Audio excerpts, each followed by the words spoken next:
Subscribe and click the like button on Dad and me.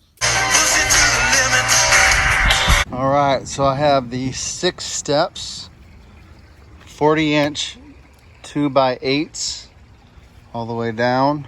I got the spindles.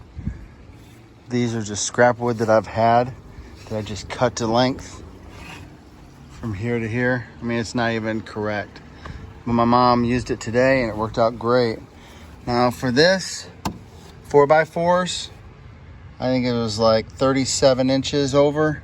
It's 40 inches here, 39 inches up. So it was 2 39s, and then I think this was a 37. I don't know, measure it when you do it. And then I had some spare steps that I put here and here. Now what's cool is this was up here, but I moved it down because I could put this and feed it in here, and it's exactly the amount. It worked out that way when I built it. As you can see on the bottom, I just put some carriage bolts in here and here.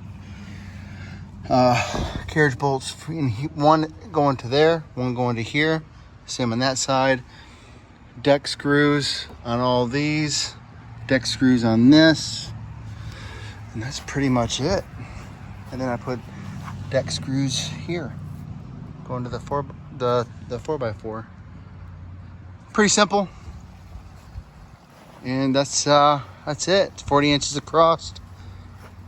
There's not much to it. Really simple. 40 inches across. You can make your steps. You buy 2 of these already pre-made for like $22.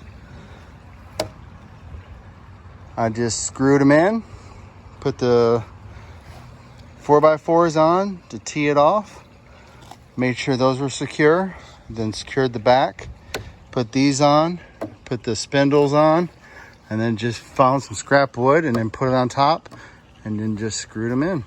Nothing fancy. And that is the steps that I used. My mom used it today. She said it was awesome.